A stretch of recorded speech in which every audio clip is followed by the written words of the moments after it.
There was a September chill in the air. Hamilton Academy, one of Washington, D.C.'s prestigious universities, was shining like gold in the morning. As the campus roads filled with the new term, eyes searched for personal names as usual. But this year, it was different. A man stepped into the school's largest lecture hall, historic Grantham Hall, wearing a brown cashmere coat. No bodyguards, no paparazzi. Just a young man with slightly unkempt hair and an introvert carrying his spare briefcase, Barron Trump. Most people on campus knew him but didn't. They knew more about him than they had heard, the son of a former president, quiet, cold, privileged. None of it really showed who Barron was, and perhaps that would be an advantage. "Welcome," shouted the voice at the podium. A man in his 50s with a sharp jaw and a slightly arrogant look in his graded glasses, strategies. Professor Dalton Elbridge. He studied at Harvard for many years, was approved in the academy for his leftist ideology, and is either intimidating or admiring. The name Elbridge simultaneously arouses both respect and unease in Hamilton. His class was an intellectual firing line, especially for those with conservative views. The title of today's topic, Beyond Numbers, the Mathematics of Society. Everything was normal for the first few minutes. Elbridge was explaining mathematical injustices, as he put it. Then, in the middle of the topic, Barron's checklist of lists appeared. A pause, eyebrows raised. "Ah, Mr. Trump," he said, his voice a little too loud. "So, little Trump, how lucky you are to have us. It means you can really get authority on trade wars and mathematics." The class laughed. Barron's eyes were raised. He didn't avoid eye contact, but there was a response. Elbridge turned to the board, where a complicated calculus problem was drawn. "Has anyone solved this? Let's see. Mr. Trump, maybe you want to try. Let's see how well you can connect equations." A short silence. Then Barron comes out. Something caught the attention of the crowd towards the board, the determination in his steps. In a few minutes, a simple and elegant breakdown of the complex integral problem. Elbridge, who lowered his glasses, was a little surprised. "I'm not just my father, Professor," Barron said without raising his voice. "I do equations differently." The class fell silent. Something happened. There was a slight anger in Elbridge's eyes, but also a sense of threat. Here was the first guide that one hit.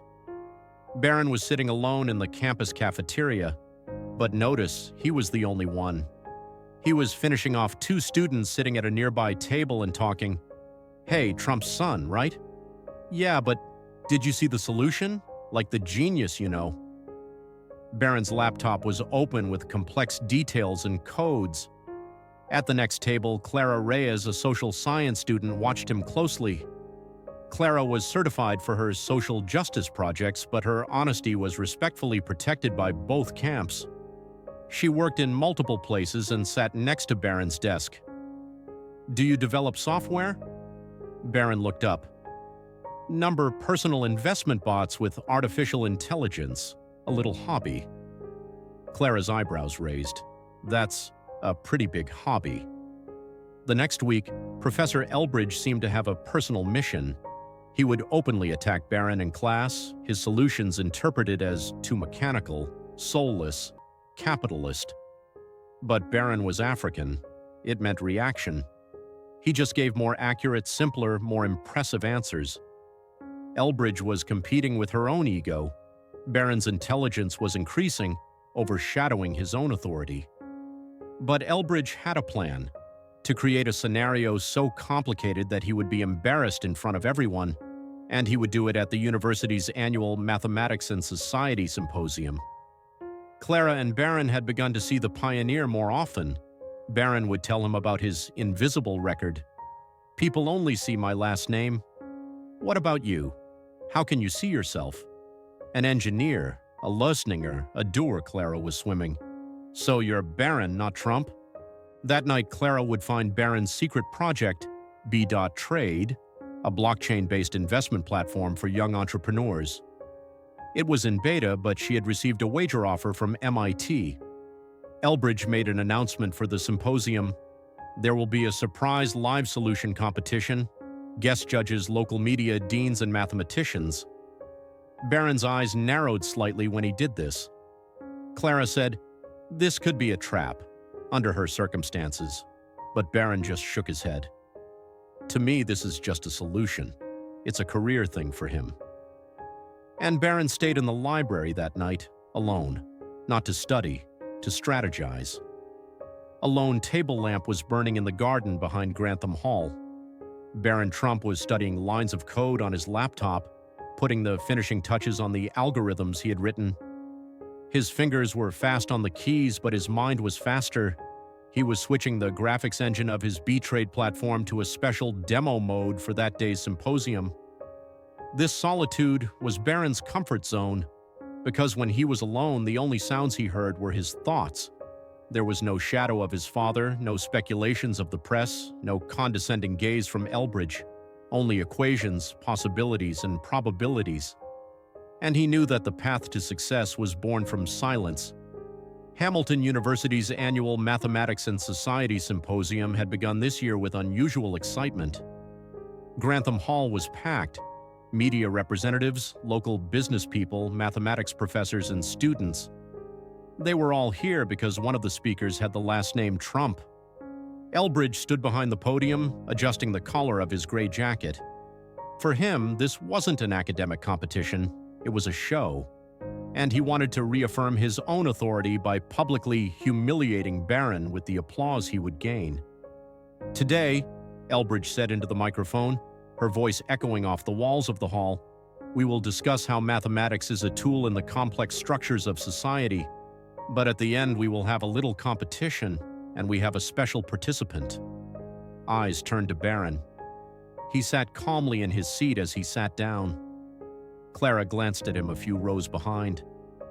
There was a confidence in her eyes that said, "If you are ready, so are we." Elbridge was smiling as the competition began. He began to explain the complex problem he had written in advance. The delta problem, which he called the real purpose of this problem, was not so much the mathematical solution as how the student evaluated social preconceptions in the solution process. "This problem is not just a numerical solution," Elbridge said. "It is also a question of value. It wants us to show in numbers why capitalist models fail." Barron, who had climbed onto the podium, looked at the board. He realized that the problem was both mathematical and ideological.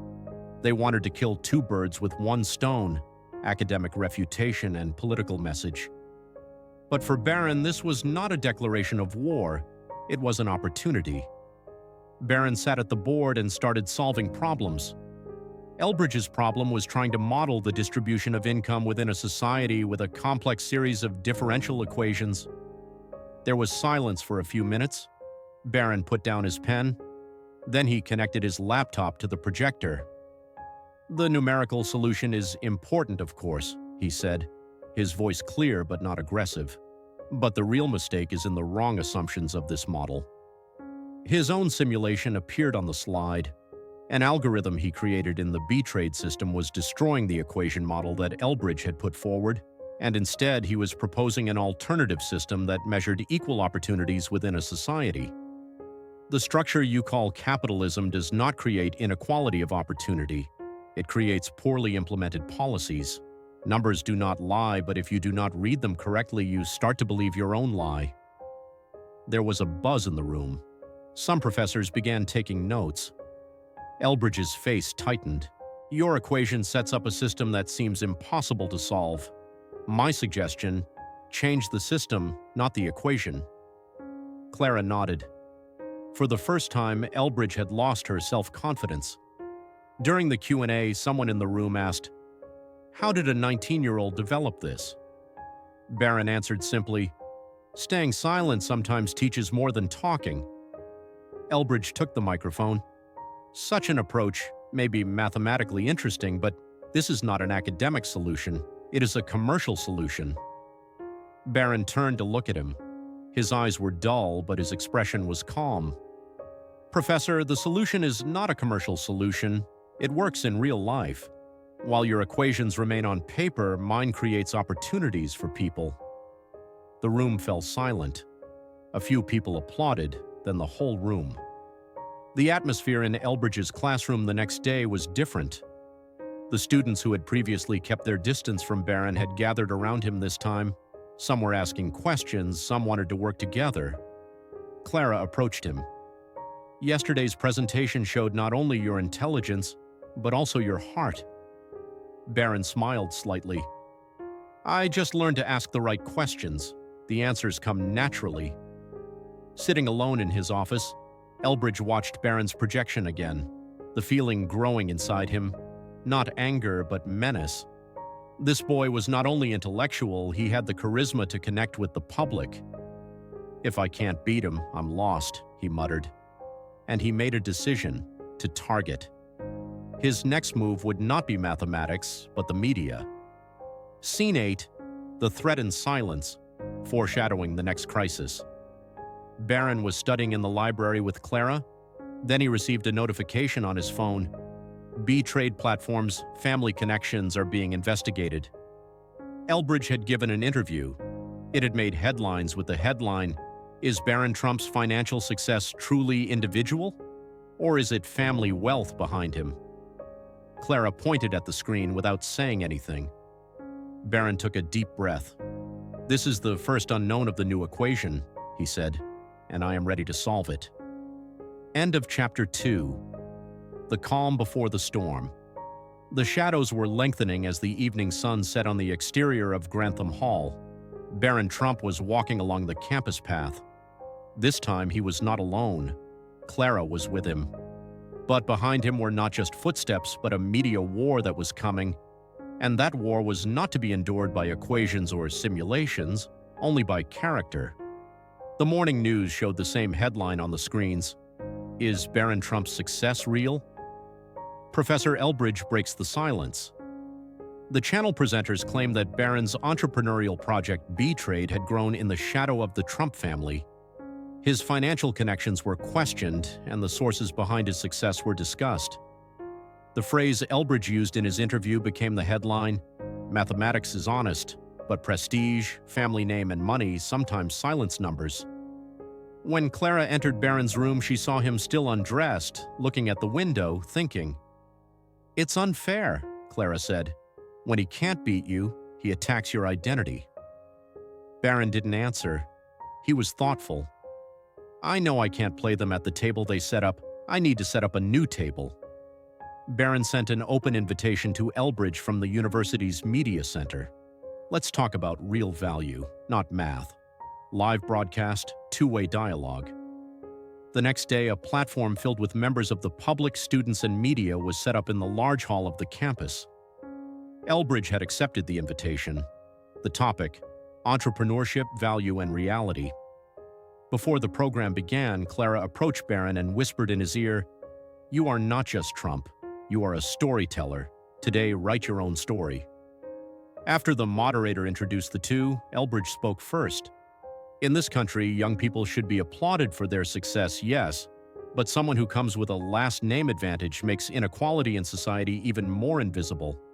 Someone like Barron Trump does not reflect the real world. He is just a brand." Barron nodded slightly, then began to speak. "Brands are temporary. Character is permanent. I am trying to find my place, like every young person in this country. Maybe the name I was born with was loud, but who I am was shaped in silence. B-Trade was not born from my family, but from what I learned by trial and error while writing code for hours, alone at night. Because sometimes what you need most is to feel like someone is thinking for you, not instead of you." Elbridge responded, her voice rising. "So you're saying that success is only the effort of the individual? Systems, injustices have no effect?" "No, I'm saying the opposite," Barron said. "Systems may be flawed, but individuals can change them." The room fell silent.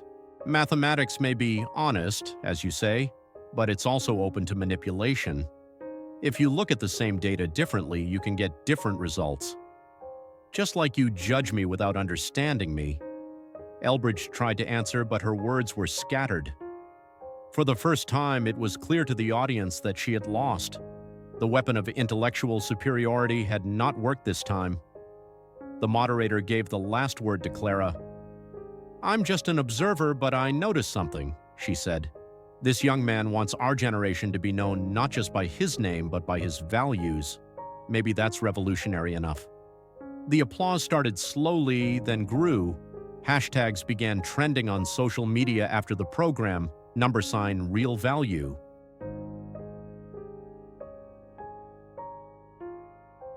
Sibiki, not just a Trump.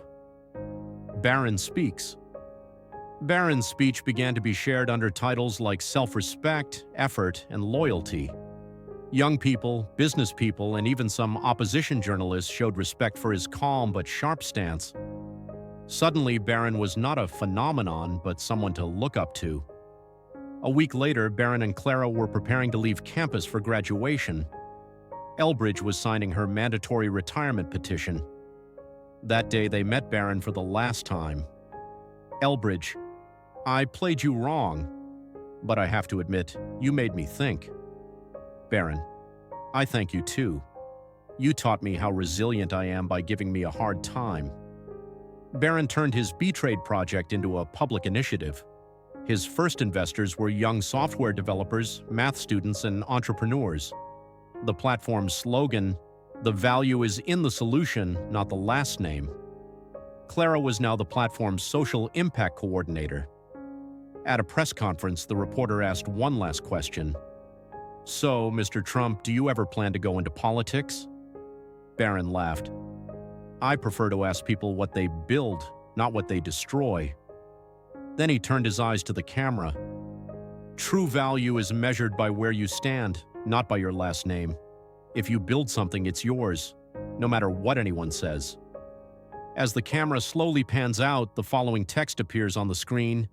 "True intelligence wins quietly.